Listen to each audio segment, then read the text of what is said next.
Bonjour et bienvenue dans ce nouvel épisode du podcast Planet Agility, le podcast qui vous parle d'agility.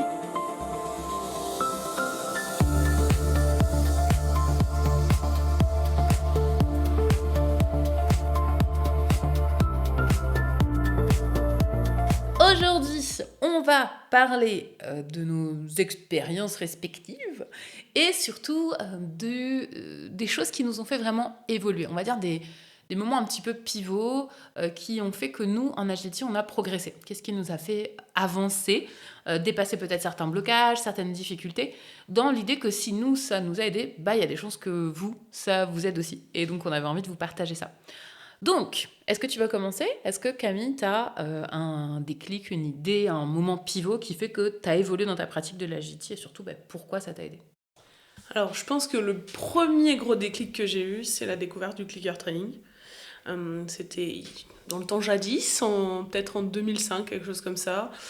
J'étais déjà en club, j'avais ma malinoise, on s'entraînait. Donc, c'était un club assez novateur quand même. On n'était pas dans le coercitif totalement, mais on n'était pas non plus totalement en positif. Et le clicker training, c'était quelque chose qui n'existait pas du tout en France.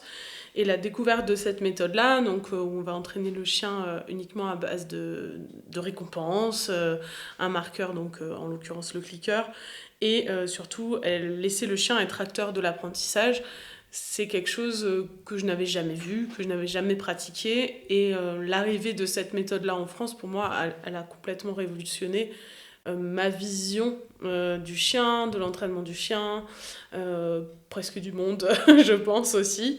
Et ça a été quelque chose qui m'a fait énormément évoluer dans ma pratique de l'agility. Parce que jusqu'à présent, on était quand même plus sur comment corriger le chien, comment rectifier un comportement, comment presque le punir. Enfin voilà, on était plus dans cette logique-là. Avec le clicker, avec ces méthodes vraiment positives, on a totalement changé de paradigme, quoi. Ça a été totalement novateur. On a plutôt pensé à qu'est-ce que le chien fait bien et comment je vais façonner ce comportement-là qui fait bien pour arriver à quelque chose d'encore plus complexe, encore plus poussé. Donc on change totalement notre vision, puisqu'on passe d'une vision où on a l'idée de corriger quelque chose de pas bien à chercher qu'est-ce qui est bien et venir le récompenser. Évidemment, maintenant, on a un niveau, 20 ans plus tard, beaucoup plus évolué sur ces méthodes-là. Mais déjà, à l'époque, juste de se dire ça, c'était extrêmement nouveau et changeant. Et il y a aussi, et c'est en lien puisque c'est à peu près dans les mêmes années, la lecture du livre de Suzanne Garrett qui s'appelle Shaping Success, où elle explique, enfin en tout cas c'est ce que j'ai retenu moi dans ce livre, qu'elle a décidé de bannir toute forme de coercition, de violence, de force dans les entraînements avec son chien, Buzz. Qui était un border rouge, donc forcément ça me parlait encore plus. Et je me souviens d'avoir lu ce livre et de m'être dit, mais moi je veux faire ça, je veux être comme elle, je veux ne plus utiliser du tout de force, je veux plus forcer ma chienne à faire les choses, je veux vraiment m'empêcher moi-même de rentrer dans ça, de crier dessus, de la reprendre, des choses qu'on m'avait appris en club à l'époque, hein, je ne faisais que suivre ce qu'on m'apprenait. Et je m'étais vraiment... ça m'avait vraiment fait un tilt de me dire, voilà, je veux vraiment ne plus avoir de force sur le chien, ne plus me fâcher dessus, et à chaque fois réfléchir du coup à comment je vais faire. Et vraiment, le jour où je me suis dit, mais tout ce qui est coercition, je veux plus que ça existe dans ma vie, je veux plus la forcer, je veux plus l'étrangler, je veux plus... voilà, ça a totalement modifié ma façon de travailler, puisque du moment où on enlève tout ça, il faut réfléchir. Il faut réfléchir à comment on va entraîner le chien, comment on va décomposer un apprentissage, comment on va faire pour que le chien arrive à faire ce truc-là. Je me souviens d'avoir complètement réappris les zones à ma chienne, le two and two off, on ne connaissait pas. Et j'avais réappris totalement le two and two off, donc le fait qu'elle s'arrête au bout de la balance avec les pattes avant dans l'herbe, les pattes arrière sur la zone. Et les méthodes de l'époque, on n'avait pas de protocole, de classe en ligne, on n'avait pas tout ça. Il avait fallu vraiment réfléchir à comment je vais faire pour avoir ce comportement-là. Et le fait de vraiment se dire, j'arrête totalement de penser par la force et plutôt de travailler en décomposant et en récompensant, ça a totalement changé ma vision finalement. Et c'est encore le cas maintenant, hein, d'ailleurs. Oui, j'ai eu un peu la même expérience aussi via le clicker, quand on avait fait venir, enfin je avais fait venir Catherine Collignon dans notre club à l'époque, parce que je commençais un petit peu à découvrir qu'on pouvait se former à droite à gauche, et donc j'étais dans ma période zinzin de stage et de formation et d'apprendre des choses. Et du coup, Catherine était venue au club, et là c'était pareil, le gros boom dans la tête de oh, mais en fait mon chien peut réfléchir par lui-même, il peut faire des choses par lui-même, et c'est même plus efficace. Mon chien, il apprend mieux, il apprend plus vite, il s'éclate, il s'amuse. Et c'était aussi un vrai déclic du jour au lendemain de bon, bah c'est bon quoi, on arrête les bêtises et on va seulement réfléchir à comment est-ce qu'on peut apprendre des trucs au chien. Et je pense que le corollaire de ça, c'est aussi on peut apprendre n'importe quoi à un chien en fait.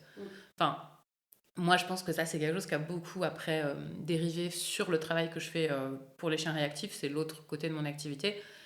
Et en fait, du jour où tu te dis, mais si je peux apprendre à mon chien à faire un slalom en pleine vitesse dans un parcours d'agility, enfin, c'est hyper technique un slalom quand on y réfléchit. Si je peux apprendre ça à mon chien, je dois pouvoir lui apprendre à marcher calmement à côté de moi quand il y a un autre chien à côté. Enfin, ça paraît quand même beaucoup plus simple en comportement, quoi. Donc évidemment, il y a l'émotionnel derrière qui va jouer. Mais malgré tout, cette compréhension de se dire, mais en fait, je peux apprendre n'importe quoi à un chien si j'y mets un petit peu d'effort et que je réfléchis. Alors parfois, bah, on peut me donner des méthodes toutes prêtes, parfois il faut que je les trouve par moi-même et tout. Et comme tu dis, il n'y avait pas les cours en ligne. Moi, je me rappelle qu'avec le clicker, on avait monté le berger australien de ma mère dans le jardin. On avait fait une espèce de méthode two by two, tu vois. Je connaissais pas, moi je savais pas que ça existait et tout. Mais on s'était dit, bah, on prend le clicker, on prend deux piquets, on fait un truc. Et en fait, c'était déjà cette idée-là de bah, le chien, il apprend quoi. Et le jour où j'ai trouvé la méthode two by two, je dis, ah, bah ça me parle. Parce qu'évidemment, j'avais pas fait aussi bien parce que c'était beaucoup plus travaillé, beaucoup plus poussé, beaucoup plus d'expérience, évidemment. Mais évidemment, tout de suite, tu accroches à ça parce que, bah ouais, toi, tu l'as déjà fait de ton côté, quoi. Et je pense qu'aujourd'hui, c'est quand même acquis ces choses-là. Malgré tout, il reste quand même. Alors, je ne veux pas parler de gens qui bossent en coercitif parce que, voilà, mérite pas qu'on parle d'eux. Mais il y a encore des choses où les gens sous-estiment les capacités des chiens, tu vois, dans l'apprentissage, dans ce qu'ils sont capables de faire, dans leur compréhension qu'ils peuvent avoir. Et on peut tomber parfois sur le côté bah, babysitting, de je vais avec mon chien, je lui montre, je l'aide et tout. Et ça, moi, le jour où j'ai compris que moi, j'avais un rôle sur le parcours, mon chien, il avait un autre rôle sur le parcours, et c'était chacun son truc. Et mon but, c'est pas de l'aider à faire, mon but, c'est qu'il apprenne, c'est qu'il comprenne et qu'il sache ce que c'est quoi son job. C'est pareil, ça a beaucoup changé ma vision de l'agility parce que on va beaucoup plus mettre l'accent du coup sur l'entraînement du chien, le travail du chien, qui est primordial, et aussi du coup mon travail à moi, quoi. Et je crois que un autre truc qui a beaucoup changé pour moi l'agility, c'est le jour où j'ai compris que moi aussi il fallait que je travaille si je voulais progresser, moi aussi il fallait que je m'entraîne parce que par exemple les pivots c'était un truc qui était super dur pour moi à faire. Personne m'avait expliqué en fait. Enfin, tu vois, on m'expliquait pas quoi. Et même encore aujourd'hui, hein, il y a des élèves, on voit qu'ils n'ont pas compris que voilà, des gens qu'on voit pour la première fois, ils savent pas vraiment quoi. Ils font, mais bon, c'est pas clair quoi. Genre, pourquoi personne t'explique c'est quoi un pivot, c'est quoi une Jeannette, c'est quoi un croisé derrière, comment est-ce que tu fais, qu'est-ce que tu fais avec ton corps pour y arriver quoi. Et j'ai vraiment ce souvenir, j'étais en train de passer mon chien sur le parcours au club, donc j'étais encore toute débutante. Hein, et il y avait la monitrice qui était déjà même pas sur le terrain, elle était en dehors du terrain. Et je passe sur le parcours et d'un coup elle hurle sur le bord du terrain, fais un pivot. Et je m'arrête comme ça et puis je dis, mais c'est quoi un pivot? Parce que personne m'avait jamais expliqué c'est quoi un pivot, tu vois. Et elle m'engueulait que je le faisais pas. Enfin, c'était lunaire. Et j'ai vraiment dit, mais moi, en fait, il faut que j'apprenne ces trucs-là. Et donc, je me rappelle avoir regardé des vidéos d'agility sur YouTube. Bon, souvent, c'est les vidéos des championnats du monde qu'on peut voir et revoir. Enfin, en tout cas, à l'époque, il n'y avait que ça. Et de regarder, de passer au ralenti. Qu'est-ce qu'ils font avec leurs pieds? Ils sont où leurs bras? De découper comme ça, morceau par morceau, l'exécution du pivot. De le reproduire devant mon ordinateur, de le reproduire toute seule sans le chien, de le reproduire comme ça pour vraiment, vraiment l'intégrer et que ce soit quelque chose que j'arrive à faire. Et en fait, aujourd'hui, je supporte pas quand les gens me disent ah non, moi j'aime pas faire les pivots, moi j'aime pas faire les Jeannettes. Mais gars, t'as pas, enfin, je te demande pas ce que t'aimes ou pas quoi. Genre, tu le fais, tu sais pas le faire, apprends. Mais tu vas pas dire je veux pas faire ce truc-là parce que j'aime pas quoi. Non, on s'en fout que t'aimes ou pas. Tu dois apprendre à le faire quoi. Et c'est ça que moi, le jour où j'ai compris ça, où je me suis dit bah si j'ai des lacunes sur des points, c'est à moi de bosser. Moi, je veux pas mettre mon chien en faute parce que je suis trop nulle pour faire un pivot, quoi. C'est dégueulasse pour mon chien. Lui, il va apprendre à faire des trucs méga techniques, compliqués, à distance et tout. Et moi, je serais là, manière, il va pas faire un pivot parce qu'il est trop compliqué. Enfin, non, quoi, s'il te plaît. Sois à la hauteur de ton chien, tu vois. Essaye, quoi. Ou pareil, la conduite, les bras dans tous les sens. Enfin, pas de précision, tout ce genre de choses qui, bah, aujourd'hui, j'ai plus parce qu'évidemment, j'ai travaillé. Mais au début, c'était catastrophique. Ça ressemblait à rien, quoi. Et normal, je commençais. Mais j'ai pris le temps de me dire, ok, ces choses-là, il faut que je les bosse. Je peux pas attendre de mon chien qu'il se débrouille avec cette espèce de brouillon fatras que je fais, quoi. C'est pas normal. Et de vraiment prendre le temps de faire ça, où moi j'avais une très mauvaise coordination, je pense que c'est encore un petit peu le cas, mais j'étais pas très très bien coordonnée. euh, Parce que, bah, voilà, moi, l'enfer sur Terre pour moi, c'est de faire un cours de Zumba où t'as la fille qui est devant sur le podium, là, qui fait la choré. Moi, je suis censée la faire, mais en miroir. Et en plus, il y a tout le monde autour qui la fait en même temps. Et je suis perdue, les jambes, les bras. Enfin, j'ai essayé, c'est pour ça que je vous transmets cette expérience. Mais c'est vraiment hyper douloureux parce que j'y arrivais pas, quoi. Et j'ai vraiment pris le temps, moi, de choisir des sports à faire en dehors de l'agility pour m'aider à l'agility. Donc j'ai fait du yoga de manière assez intensive à une époque parce que ça m'a aidé à venir dissocier les bras, les jambes, la gauche, la droite, etc. Ça m'a aidé vraiment à développer ça, quoi. Et le jour où, ouais, où j'ai pris conscience que mes lacunes, c'était pas des choses qui étaient C'est pas définitif. ouais, c'est pas définitif, c'est pas des trucs qui sont immodifiables, quoi, qui vont être restés comme ça, gravés dans le marbre pour toujours. Non, je peux aussi bosser mes lacunes. Bah, en fait, ça m'a beaucoup aidé aussi à progresser, quoi. Parce que c'est trop facile de remettre la faute sur le chien. Et c'est trop facile de nous se dire oui non mais moi ça je fais pas parce que c'est trop compliqué parce que je peux si parce que je peux pas quoi. Après évidemment si on a des limitations physiques physiologiques qui nous empêchent de faire un truc bah évidemment je vous dis pas voilà lève-toi et marche quoi, enfin c'est pas l'idée, mais je pense qu'il y a toujours des points sur lesquels on peut s'améliorer et ça vaut le coup de le faire parce que ça change vraiment la donne quoi. Moi aujourd'hui je me pose pas la question quand je fais un pivot, c'est clair, c'est évident, c'est ancré en moi le truc, mais ça l'était pas au début quoi. Et, et d'avoir conscience de ses propres limites et d'aller travailler vers ses limites, voilà. Ou pareil, la course, évidemment, enfin toi comme moi, on sait très bien qu'on courra jamais aussi vite que les grands gars, les jambes elles commencent à nos épaules, quoi. Enfin, bien sûr que non, c'est mort, tu vois. Mais par contre, on peut toujours courir plus vite que ce qu'on court aujourd'hui. On peut toujours s'améliorer sur ça. Donc l'idée, c'est de dire, bah, où est-ce que moi je peux améliorer des choses pour que l'agility soit aussi plus cool pour mon chien. Oui, c'est, je pense aussi avoir cette vision qu'on fait partie de l'équipe, c'est pas que le chien qui bosse. Là où avant on avait plutôt cette vision-là, je pense que c'était on faisait travailler le chien. Là, c'est avoir cette vision de bah, je fais partie de l'équipe, à la fois en tant qu'entraîneur du chien, parce que c'est moi qui vais lui apprendre. C'est ce qui est génial aussi dans l'agility, c'est qu'on est à la fois l'entraîneur et on va nous-mêmes entraîner nos propres chiens. Peut-être en équitation, c'est différent, j'imagine, où quelqu'un va prendre le cheval et l'entraîner et on n'aura plus qu'à monter dessus. Nous, c'est un petit peu différent, il faut qu'on lui apprenne tout. Donc on a ce volet entraîneur et il faut qu'on soit bon quand même dans ça. Et on a aussi le volet conducteur où c'est vraiment important aussi de se dire je fais entièrement partie de l'équipe et le résultat final va dépendre totalement, autant que ce que le chien va faire sur le parcours en fait. Si je lui montre les trucs n'importe comment ou que je suis pas dans mon timing ou quoi, l'équipe elle va pas y arriver. Donc c'est vraiment prendre conscience que nous aussi on fait partie de cette équipe là finalement. Je pense qu'il y a autre chose qui a pas mal influencé aussi ma pratique de l'agility, c'est au moment où j'ai compris que s'entraîner simplement dans un club, ça n'allait pas être suffisant pour arriver à être relativement performant en compétition. Donc ça a commencé déjà à avoir du matériel dans mon jardin, enfin le jardin de mes parents en l'occurrence. Ils ont vu fleurir des haies d'agility, des slaloms, mais papa tu peux me construire ça. Et je pense que ça a été vraiment un truc qui a changé aussi ma pratique, c'est de se dire je vais pas surentraîner le chien, je vais pas l'entraîner tous les jours, mais en tout cas je vais l'entraîner un peu plus qu'une heure par semaine au club. Où, moi le club était assez loin, hein, donc mes parents m'emmenaient m'entraîner une fois par semaine parce que c'était à 1 heure de route, donc on pouvait pas faire beaucoup plus. Mais le fait de m'entraîner chez moi déjà a permis de modifier déjà ma pratique parce que quand j'arrivais au club, j'avais déjà les compétences finalement pour réaliser les parcours. Je me souviens d'avoir fait des serpentines dans mon jardin, d'avoir fait... j'avais que 3 haies et je modulais ces 3 haies dans toutes les dimensions possibles.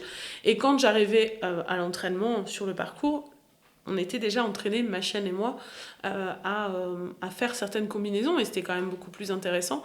Et ça a évidemment évolué le jour où j'ai eu mon terrain chez moi, enfin un terrain pour donner des cours, mais aussi pour m'entraîner, puisque là, j'ai pu vraiment avoir accès à tous les obstacles et découper tous les apprentissages en petites sessions, puisque c'est pas loin de chez moi et je pouvais y aller un petit peu plus régulièrement, évidemment, que le club. Et ça a aussi beaucoup révolutionné ma façon de travailler avec les chiens, de faire des sessions qui seront beaucoup plus courtes, mais un petit peu plus régulières, et de pouvoir vraiment voir quelque chose sur le long terme, et pas juste bah, j'ai fait 1 heure de route, donc je bouffe du parcours et je répète, je répète, je répète. Là, au contraire, c'est vraiment voir quelque chose se développer sur plusieurs mois, plusieurs semaines, au niveau des apprentissages, et puis voilà, pouvoir travailler aussi un petit peu ce qu'on veut. Je pense que ça a clairement aussi fait évoluer ma pratique de l'agility. Oui, parce que c'est une des problématiques de l'entraînement en club et on jette pas du tout la pierre au club, attention en disant ça, hein, c'est juste que c'est comme ça que c'est fait, donc il n'y a pas trop de choix. Hein. Un cours collectif, il y a 8 chiens à passer, bon bah il faut qu'on fasse avec voilà, les contraintes qu'on va avoir sur place. Mais c'est vrai que le fait de s'entraîner uniquement sur des parcours, c'est pas très efficace si on a besoin de travailler des choses précises. Ça sert à rien de faire un parcours entier si la moitié des trucs qu'on te demande dedans, ton chien il sait pas les faire quoi. Je sais pas, ton chien il sait pas faire les cartes, ça sert à rien de faire un parcours où il y a des écarts. Et c'est vrai que avoir cette idée de découper en compétences, et je pense que ça c'est aussi pour moi un autre déclic, mais de pouvoir découper les choses en compétences et de se dire quelles compétences mon chien a, quelles compétences mon chien a besoin de développer, et de mettre l'accent évidemment sur les compétences que le chien a besoin de développer. Et je parle à la fois d'apprentissage, on va dire sur les haies, les obstacles, etc., mais aussi des compétences comme l'écoute, la discrimination, la concentration, la motivation, ramener son jouet, parce qu'évidemment tu lances ton jouet, le chien il court avec le jouet pendant 10 minutes sur le terrain, ton entraînement au club il va être très très court, parce qu'il y a les autres qui attendent derrière, donc on va pas attendre 3 heures que tu aies récupéré ton clébard avec ton jouet. Mais même voilà, en termes de fluidité dans l'entraînement, enfin tous ces petits morceaux-là que nous, on a mis dans nos formations, dans nos cours en ligne, parce que pour nous c'est indispensable, tous ces petits morceaux-là, en fait, quand on les repère et qu'on arrive à dire, bah tiens, c'est ce morceau-là qui manque et je vais bosser ce morceau-là, c'est beaucoup plus efficace que de vouloir à tout prix faire des enchaînements ou répéter des choses en fait que le chien connaît. Pareil, des parcours, tu poses un parcours, tu le fais une fois, ton chien il l'a fait, il l'a bien fait et que c'est bon, bah je vais pas repasser 15 fois dessus quoi. Enfin après je peux rebosser des petits morceaux, faire d'autres choix de conduite et tout, mais c'est pas très intéressant. Ce qui va être intéressant c'est de bosser là où il y a besoin quoi. Et parfois c'est pas par un parcours que ça va passer. Parfois même c'est même pas avec des obstacles, hein, c'est des choses du quotidien. Ouais, un chien par exemple, tu as des problèmes de départ, tu peux les bosser en balade. Hein. Est-ce que déjà quand tu ouvres le coffre de la voiture, ton chien il se jette de la voiture ou il attend le hockey, enfin plein de petites choses comme ça qui vont finalement avoir un impact aussi sur ce qui se passe sur le terrain, et parce que c'est un grand tout, c'est un grand continuum. C'est pas parce que ça se passe à la maison que ça n'a pas d'impact sur le terrain. Au contraire, d'ailleurs, il faudrait d'ailleurs que ce soit plutôt comme ça, parce que c'est plus facile pour le chien de généraliser, parce que les chiens sont nuls en généralisation. Donc plus nous, on arrive à amener les mêmes choses dans les mêmes contextes, plus le chien il va être efficace à l'agility aussi. Et puis c'est même plus juste pour lui, parce que bah, tu lui dis pas « Ah, tiens, aujourd'hui, les règles sont différentes, on change complètement les choses. » quoi. Et d'avoir cette vision en bloc de compétences plutôt que des méthodes étape par étape. Mais ça, c'est un truc dont on parle beaucoup quand on prépare nos formations en ligne, parce que il y a une contrainte qui est la manière dont on va présenter le cours sur la plateforme de formation, où on n'a pas trop de choix. Il faut que... Enfin, il y a forcément une hiérarchie d'apparition des choses. De fait, il y a un cours, un autre en dessous, un autre en dessous. Donc, il y a cette idée de... c'est progressif. Mais en vrai, c'est pas du tout comme ça que nous, on pense le travail avec nos chiens. Et même quand on le transmet à nos élèves. C'est-à-dire qu'on peut prendre le slalom, la méthode du slalom qu'on utilise, donc le 2x2, qu'on fait depuis des années, qu'on fait avec tous nos chiens. Le principe de la méthode, on va dire, c'est toujours le même. L'application de la méthode sur le chien, elle va être très différente en fonction du chien. Et c'est ça aussi qui est super intéressant, c'est d'être capable de venir ajuster une façon de faire sur le chien qu'on a en face de nous en fonction de ces blocs de compétences qui sont plus ou moins développés à l'instant T, quoi. Et c'est ça qui va faire que par exemple, tous nos chiens, si on pouvait vous montrer toutes les vidéos d'apprentissage du slalom de nos chiens, je pense qu'il n'y aurait aucun chien pour qui on aurait la même progression au même rythme avec les mêmes étapes. Parce que c'est des chiens, ils sont tous différents, on les a travaillés différemment, et même si les étapes de la méthode ils restent les mêmes, la façon dont on l'amène pour le chien, elle va être très très différente. Et c'est cette façon de penser, je trouve, qui fait que c'est ultra intéressant de préparer un chien à l'agility. Enfin, en tout cas, moi, je sais que c'est ma partie préférée. Tout à l'heure, tu parlais entraîneur, conducteur. C'est vraiment les deux casquettes qu'on va avoir quand on est avec nos chiens.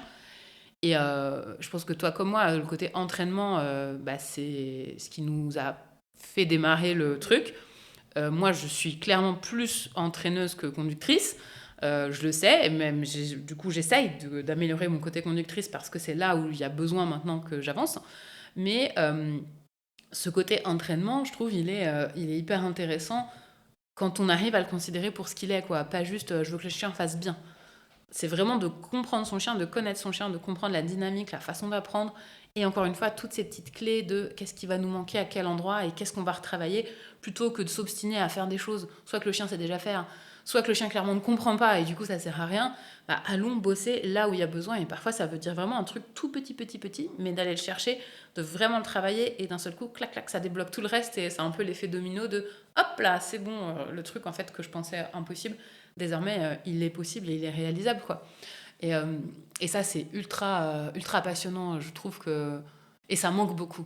Ce côté entraînement, ça manque beaucoup dans le sens où l'accent, il est vraiment mis sur la conduite, je trouve. Ce qu'on voit, tu vois, le plus, ce qui est partagé, ce qui est montré, ce qui est mis en avant, c'est la conduite, quoi. Waouh, il court super vite avec son chien. Waouh, elle a super bien conduit ce truc-là, tout ça. Mais c'est possible uniquement si derrière l'entraînement, il a été présent. Et je trouve ça... ouais, passionnant, quoi. Moi, c'est vraiment ça que je préfère dans l'agility, c'est ce truc-là. Et après, évidemment, passer le chien, s'éclater avec le chien. Mais moi, je m'écouterais, j'aurais un chiot tous les ans, quoi. Enfin, c'est vraiment ce que je préfère. Monter les chiens, c'est vraiment ce que je préfère. Et c'est trop chouette et c'est trop intéressant, quoi. Ouais, et de voir que l'agility, c'est pas un truc linéaire aussi, avec une méthode, on part de A, on va à Z, c'est quelque chose plutôt... Moi, j'aime bien l'imaginer comme un système solaire un peu, où on aurait au centre le parcours, avec le soleil, et puis tout autour, toutes les planètes qui viennent... voilà, c'est pour rester dans le thème de Planète Agility, évidemment. Qui viennent s'imbriquer, en fait, c'est quelque chose qui est plutôt en 3 dimensions, vraiment dans tous les sens. Et c'est pas en suivant exactement un truc protocolaire qu'on va arriver à une finalité, c'est plutôt un truc très global qui va venir s'auto-alimenter, quoi, finalement, d'un côté ou de l'autre. Et pour rebondir aussi, tu vois, sur les trucs qui ont beaucoup fait évoluer ma pratique de l'agility, ça rejoint aussi cette idée de découper en toutes petites compétences et le clicker training. C'est clairement d'avoir appris des trucs à mon chien qui servent à rien, donc les tricks, qui ont été une révolution aussi dans la pratique de l'agility il y a quelques années et que je trouve qu'on retrouve un petit peu moins ou qu'on retrouve beaucoup parce qu'on va utiliser maintenant des tricks qui font partie des méthodes, en fait. Mais c'est quelque chose qui est vraiment super intéressant, c'est de venir travailler le chien sans les obstacles. Donc ce qu'on appelait les tricks, mais qui maintenant sont des fondations, en fait, qui sont rentrées aussi dans le commun, de juste travailler des toutes petites compétences de concentration vers l'avant, tourner dans un sens, tourner dans l'autre, reculer, toutes ces choses-là qui ne sont pas utiles sur un parcours d'agility en soi, puisqu'on n'en aura pas besoin sur l'agility, mais qui peuvent complètement changer ta façon d'entraîner le chien. À la fois parce que nous, ça va nous entraîner à être meilleurs, et aussi le chien qu'on va avoir entre les mains, il va être totalement différent. Parce que si on lui a appris à tourner dans un sens et dans l'autre, quand on va lui demander de le faire sur une haie, ça va être beaucoup plus facile, par exemple. Donc toutes ces petites choses-là qui vont venir s'imbriquer et pas voir juste l'agility comme un parcours d'obstacles et une fois que j'ai quitté ce truc-là, la porte elle est fermée et c'est fini. Et comme tu dis, c'est un truc aussi au quotidien et de travailler le chien au quotidien, c'est aussi ça qui va modifier complètement la vision du truc. Et du coup, ça amène au dernier déclic que moi j'avais envie de vous partager. C'est la prise de conscience aussi que on peut toujours retravailler, réentraîner, modifier quelque chose. Rien n'est une fatalité du moment qu'on prend le temps évidemment de le faire. Et par exemple, on en a parlé dans un autre épisode, encore une fois, je sais pas s'il sera sorti ou pas, mais du fait qu'on a réentraîné nos chiens avec des nouveaux ordres, donc Soon à 5 ans, Storm à 3 ans, de changer, par exemple, de rajouter une notion de gauche et droite qu'ils n'avaient pas du tout jusqu'ici. Et donc de les rajouter sur des chiens qui ont déjà de l'expérience de faire d'autres choses, c'est tout à fait possible, quoi. Ou de modifier une façon de franchir un obstacle. Tu veux passer du two-on-two-off au running, moi je l'ai fait avec mes chiens. C'est des choses en fait qui sont tout à fait possibles. C'est pas parce que à l'instant T le chien ne sait pas faire ou n'arrive pas à faire un truc que ça sera comme ça toute sa vie, quoi. Et on peut toujours venir modifier, améliorer, transformer, changer une façon de faire. Parfois c'est même nécessaire d'ailleurs d'en passer par là. Mais rien n'est définitif. On peut ajuster, on peut adapter. Nous, notre façon de conduire nos chiens, elle a évolué, elle continue à évoluer aussi. Alors, pas sur les grands principes, parce que je pense que ça bougera pas, mais il y a des petites choses qui bougent à la marge, des choses aussi qui évoluent en fonction d'ailleurs de ce qu'on nous demande de savoir faire par rapport au parcours. Hein. Enfin, on en discutait il y a pas longtemps, où par exemple, nos chiens actuels, ils savent pas faire demi-tour en bas d'une passerelle après un running, quoi. Alors que nos chiens d'avant, ils avaient été travaillés pour ça parce que on le demandait, quoi. Il y avait vraiment des configurations qui étaient nécessaires. Là, demain, il y a ça sur un parcours avec nos chiens, on n'aura rien. Hein. Enfin, les chiens ne sauront pas le faire parce qu'il n'y a pas besoin, pas parce que on refuse de leur apprendre ou je ne sais quoi. Enfin, j'aimerais bien ne plus jamais avoir à le faire. Mais admettons qu'un jour il faut le refaire. Bon, peut-être on le refera. Mais du coup, les choses que nos chiens vont devoir savoir faire vont aussi évoluer beaucoup en fonction des types de parcours qu'on va nous présenter et du style d'agility qu'on va avoir en face. Donc ça veut dire que on peut tout à fait retravailler, même un chien qui a 7 ans, 8 ans, modifier quelque chose. Et ça, c'est tout au long de la vie du chien. Et ça, c'est chouette, parce que ça veut dire que toujours on peut travailler, toujours on peut entraîner, toujours on peut apprendre des nouvelles choses. Ouais, sinon ça serait lassant. Et ça, ouais, c'est aussi un truc, je trouve, qui est rassurant, quoi. Parce que des fois, les gens sont un peu défaitistes. Ah bah oui, il a tel âge, je peux plus. Bah si, en fait, c'est juste t'as pas su comment faire, ou que t'as pas trouvé les clés, ou que t'as pas envie, et t'as le droit de pas avoir envie. Mais dis pas que c'est la faute du chien qui est trop vieux, quoi. Genre, c'est pas ça la raison. Le pauvre chien qui est juste là, qui existe, et il trouve qu'il est trop vieux en existant, quoi. Ok, ça fait pas mal de choses là qu'on vous a partagé. Donc on espère que parmi tout ça, il y a des petits points qui vont vous aider, qui vont vous amener quelques déclics aussi de votre côté, et que ça va vous permettre peut-être aussi de modifier votre façon de faire de l'agilité avec votre chien.